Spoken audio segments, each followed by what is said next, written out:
Hi, ಎಲ್ಲರಿಗೂ ನಮಸ್ಕಾರ. ಇದು ಮಹಾಬಲೇಶ್ವರ ಟ್ರಿಪ್ನ ಪಾರ್ಟ್ 2 ವಿಡಿಯೋ ಆಗಿರುತ್ತೆ. ಇದು ನೋಡ್ರಿ, ಅಲ್ಲಿರುವಂತಹ ಪಾರ್ಕಿಂಗ್ ವ್ಯವಸ್ಥೆ.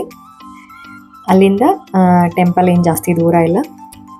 ಇಲ್ಲಿಂದ ಸ್ವಲ್ಪ ನಡ್ಕೊಂಡು ಹೋದ್ರೆ ಮುಂದೆ ಟೆಂಪಲ್ ಐತಿ.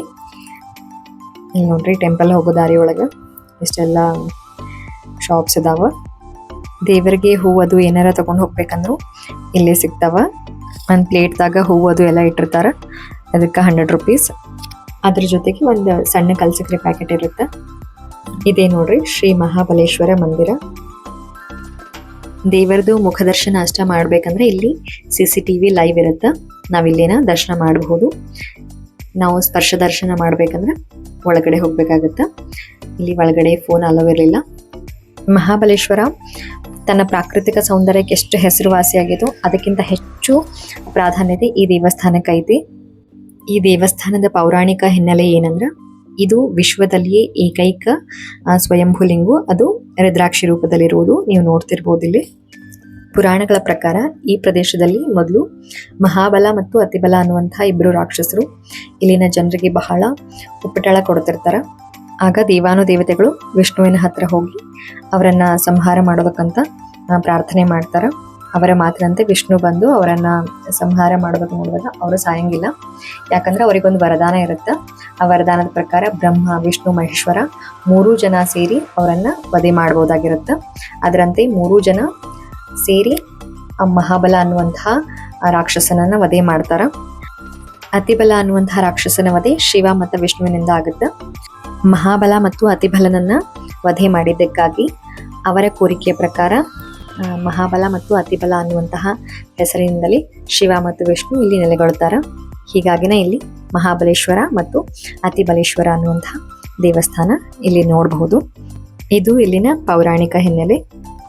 ಇದನ್ನು ಸಹ ಸ್ವಯಂಭೂ ಲಿಂಗು ಅಂತಾನೆ ಹೇಳ್ತಾರೆ. ಇಲ್ಲಿನೂ ದೇವಸ್ಥಾನದ ಒಳಗಡೆ ಫೋನ್ ಅಲೋ ಇರಲಿಲ್ಲ. ಯಾರೆಲ್ಲ ಈ ವಿಡಿಯೋ ನೋಡತ್ತೀರಿ ದಯವಿಟ್ಟು ನನ್ನ ಚಾನಲನ್ನು ಸಬ್ಸ್ಕ್ರೈಬ್ ಮಾಡ್ರಿ. ಇಲ್ಲಿ ದರ್ಶನ ಮಾಡಿಕೊಂಡು ಪಂಚಗಂಗಾ ಮಂದಿರ ಕಡೆ ನಾವು ಹೋದ್ವಿ. ಇದೇ ಪಂಚಗಂಗಾ ದೇವಸ್ಥಾನಕ್ಕೆ ಹೋಗುವಂಥ ದಾರಿ. ಇಲ್ಲಿ ದಾರಿಯೊಳಗೆ ಎಲ್ಲೇ ನೋಡಿದ್ರು ಮಲ್ಬೆರಿ, ಗೂಸ್ಬೆರಿ, ಸ್ಟ್ರಾಬೆರೀಸ್ ಹಣ್ಣಂತರೂ ಇದ್ದೇ ಇರ್ತಾವ. ಹಂಗೆ ಇಲ್ಲಿ ವುಡನ್ ಮಟೀರಿಯಲ್ಸ್ ಮತ್ತು ವೆರೈಟೀಸ್ ಆಫ್ ಬ್ಯಾಗ್ಸ್ ಸಿಗ್ತಾವ. ಪಂಚಗಂಗಾ ಮಂದಿರ್, ಮಹಾಬಲೇಶ್ವರ ಮಂದಿರ್ ಮತ್ತು ಅತಿಬಲೇಶ್ವರ ಮಂದಿರ್ ಇವು 3 ಟೆಂಪಲ್ ಹತ್ರದಲ್ಲೇನ ಅದಾವ. ಇಲ್ಲಿ ಯಾವ ದೇವಸ್ಥಾನದಲ್ಲೂ ಒಳಗಡೆ ಮೊಬೈಲ್ ಫೋನ್ ಅಲೋ ಇರಂಗಿಲ್ಲ. ಸೊ ನಾವು ಇಲ್ಲಿ ಹೊರಗಡೆನ ಫೋಟೋಸ್ ಎಲ್ಲ ತಕ್ಕೊಂಡ್ವಿ.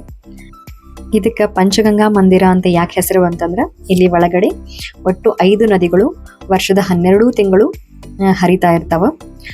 ಅವು ಯಾವ್ದಂದ್ರೆ ಕೃಷ್ಣ, ಕೊಯ್ನಾ, ಸಾವಿತ್ರಿ, ಗಾಯತ್ರಿ ಮತ್ತು ವೆಣ್ಣ. ಈ 5 ನದಿಗಳು ವರ್ಷದ 12 ತಿಂಗಳು ಇಲ್ಲಿ ಹರಿತಾವ. ಸರಸ್ವತಿ ಮತ್ತು ಭಾಗೀರಥಿ ಗುಪ್ತವಾಗಿ ಬಂದು ಸೇರ್ತಾವಂತ. ಇದು ನೋಡ್ರಿ, ದೇವಸ್ಥಾನದ ಹೊರಗಡೆ ಒಂದು ಶಾಪ್ ಇತ್ತು. ಇಲ್ಲಿ ಬಹಳಷ್ಟು ವೆರೈಟೀಸ್ ಅಲ್ಲಿ ಪಂಚಲೋಹದ ದೇವರ ವಿಗ್ರಹಗಳದಾವ. ಸೊ ನಂಗೆ ವಿಡಿಯೋ ಮಾಡ್ಬೇಕನ್ನಿಸ್ತು, ಮಾಡತ್ತಿದ್ದೆ. ಭಾಳ ಚಂದ ಅದಾವ. ಎಲ್ಲಾನು ಒಂದಕ್ಕಿಂತ ಒಂದು ಭಾಳ ವಿಭಿನ್ನವಾಗಿದಾವ.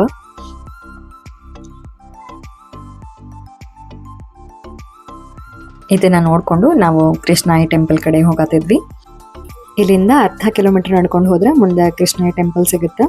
ಇದು ನೋಡ್ರಿ, ನೇಚರ್ ಎಷ್ಟು ಚಂದ ಐತಿ. ಇಲ್ಲಿ ಫುಲ್ ಸುತ್ತಲೂ ಗಿಡ ಮರ, ಒಂಥರ ವನದೊಳಗೆ ನಡ್ಕೊಂಡು ಹೊಂಟೋರ್ ಥರ ಫೀಲ್ ಆಗತ್ತಿತ್ತು. ಭಾಳ ಚಂದ ಅನ್ಸತ್ತಿತ್ತು. ಇದು ಮಳೆಗಾಲದಾಗಂತೂ ಇನ್ನೂ ಚಲೋ ಕಾಣ್ತೈತಂತ. ಬಟ್ ನಾವು ಮಕ್ಕಳನ್ನ ಕರ್ಕೊಂಡು ಬಂದಿದ್ವಲ್ಲ, ಇದ ಟೈಮ್ ಬೆಸ್ಟ್ ಅಂತ ಹೇಳಿ ಅಡ್ಡಾಡಕತ್ತಿದ್ವಿ. ಇಲ್ಲಿ ನೋಡ್ರಿ, ಇಲ್ಲಿ ಕಾಣಿಸತೈತಲ್ಲ, ಇದೇ ಕೃಷ್ಣಾಯಿ ಟೆಂಪಲ್. ಇದ್ರ ಸುತ್ತಲೂ ಇಷ್ಟು ಚಂದ ವೀವ್ ಐತಿ ಅಲ್ಲ, ವಾವ್ ಅನ್ಸಾಕತೈತೆ. ಇಲ್ಲೂ ಸಹ ಸ್ಟ್ರಾಬೆರಿ ಫಾರ್ಮ್ ಐತಿ, ನೋಡ್ಬಹುದು ನೀವು. ಇದು ಕೃಷ್ಣಾಯಿ ಟೆಂಪಲ್ ಎದುರುಗಡೆ ಇರುವಂತಹ ಒಂದು ವೀವು. ಇದು ಕೃಷ್ಣಾ ರಿವರ್ ಅಂತಾನೂ ಹೇಳ್ತಾರೆ, ಕೃಷ್ಣಾ ರಿವರ್ ವ್ಯಾಲಿ ಅಂತ ಹೇಳಿ. ಸೊ ಇಷ್ಟು ಚಲೋ ಕಾಣತಿತ್ತು ವ್ಯೂ ಪಾಯಿಂಟ್ ಇಲ್ಲಿಂದ. ಈ ಥರ ವ್ಯೂ ಪಾಯಿಂಟ್ಸ್ ಮಹಾಬಲೇಶ್ವರದೊಳಗೆ ಭಾಳ ನೋಡಕ್ಕೆ ಸಿಗ್ತಾವ. ಬಟ್ ಭಾಳ ಟೈಮ್ ತೊಗೊಂಡು ಬರ್ಬೇಕು ಎಲ್ಲ ನೋಡ್ಬೇಕಂದ್ರೆ. ಎಲ್ಲಾನು ಒಂದಕ್ಕಿಂತ ಒಂದು ಭಾಳ ಚಂದ ಅದಾವ. ಇದನ್ನ ಓಲ್ಡ್ ಮಹಾಬಲೇಶ್ವರ ಅಂತಲೂ ಕರೀತಾರೆ. ಇಲ್ಲಿ ನೀವು ನೋಡ್ತಿರ್ಬೋದು, ಪಂಚಗಂಗಾ ಟೆಂಪಲ್ ಒಳಗೆ ಯಾವ ಥರ ನಂದಿ ಬಾಯಿಂದ ನೀರು ಬರುತ್ತೋ ಅದೇ ಥರ ಇಲ್ಲಿನೂ ಸಹ ನಂದಿ ಬಾಯೊಳಗಿಂದ ನೀರು ಹರಿಯುತ್ತೆ. ಇದನ್ನು ಕೃಷ್ಣಾ ನದಿಯ ಉಗಮ ಸ್ಥಾನ ಅಂತಲೂ ಹೇಳ್ತಾರೆ. ಇಲ್ಲಿನ ಮೂಲ ದೇವಸ್ಥಾನವನ್ನು ಕಟ್ಟಿಸಿದ್ದು ಪಾಂಡವರಂತ. ಕಾಲಾನಂತರ ಅದು ನಶಿಸಿ ಹೋದ್ಮೇಲೆ ಮಹಾರಾಷ್ಟ್ರದ ರತ್ನಾಗಿರಿಯ ಒಬ್ಬ ಮುಖಂಡರು 1888ರಲ್ಲಿ ಇದನ್ನು ಮತ್ತೆ ಮರು ನಿರ್ಮಾಣ ಮಾಡಿದರು ಅಂತಲೂ ಹೇಳಲಾಗುತ್ತೆ. ಇದನ್ನೆಲ್ಲ ನೋಡಿಕೊಂಡು ನಾವು ರೂಮ್ ಕಡೆ ಹೋಗೋಷ್ಟರೊಳಗೆ ಆಗಲೇ ಸಾಯಂಕಾಲ ಆಗಿತ್ತು. ರೂಮಲ್ಲಿ ಸ್ವಲ್ಪ ಹೊತ್ತು ರೆಸ್ಟ್ ಮಾಡಿ ಊಟ ಮಾಡ್ಕೊಂಡು ಬಂದ್ರಾಯ್ತು ಅಂತ ಹೇಳಿ ಮಹಾಬಲೇಶ್ವರದ ಮಾರ್ಕೆಟ್ ಕಡೆ ಬಂದಿದ್ವಿ. ನೋಡ್ತಿರ್ಬೋದು ಮಹಾಬಲೇಶ್ವರ ಮಾರ್ಕೆಟ್ ರಾತ್ರಿ ಫುಲ್ ಜಗಮಗ ಅನ್ನತಿತ್ತು.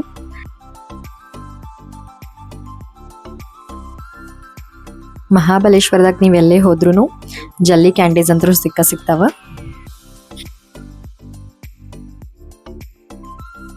ಹಂಗೆ ಮಾರ್ಕೆಟ್ ಒಳಗೆ ಹೋಗ್ತಿರ್ಬೇಕಾರೆ ಇಲ್ಲೊಂದು ಇಂಟ್ರೆಸ್ಟಿಂಗ್ ವಸ್ತು ನಮ್ಮ ಕಣ್ಣಿಗೆ ಬಿತ್ತು. ಅದೇನಂದ್ರೆ ಇಲ್ಲ ಐತೆ ನೋಡ್ರಿ, ಕೋಕಮ್ ಬಟರ್ ಮಾಯ್ಶ್ಚರೈಸರ್ ಅಂತ. ಇದು ಆನ್ಲೈನಲ್ಲೂ ನಿಮ್ಗೆ ಸಿಗುತ್ತೆ. ಬಟ್ ಆನ್ಲೈನ್ದಾಗ ನಮ್ಗೆ ಏನಿಲ್ಲ ಅಂದರೂ 600-500 ತನಕ ಬೀಳುತ್ತೆ.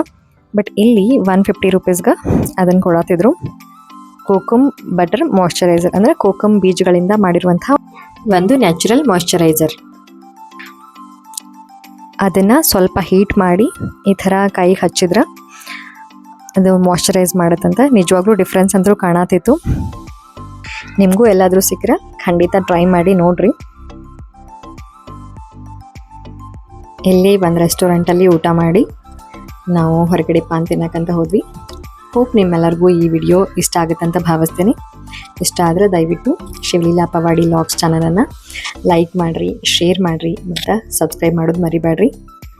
ಮಹಾಬಲೇಶ್ವರ ಟ್ರಿಪ್ ಪಾರ್ಟ್ 3 ವಿಡಿಯೋದಾಗ ಮತ್ತೆ ಸಿಗ್ತೇನಂತ. ಅಲ್ಲಿವರೆಗೂ ಎಲ್ಲರಿಗೂ ನಮಸ್ಕಾರ. ಸರ್ವೇ ಜನ ಸುಖಿನೋ ಭವಂತು. ಬಾಯ್.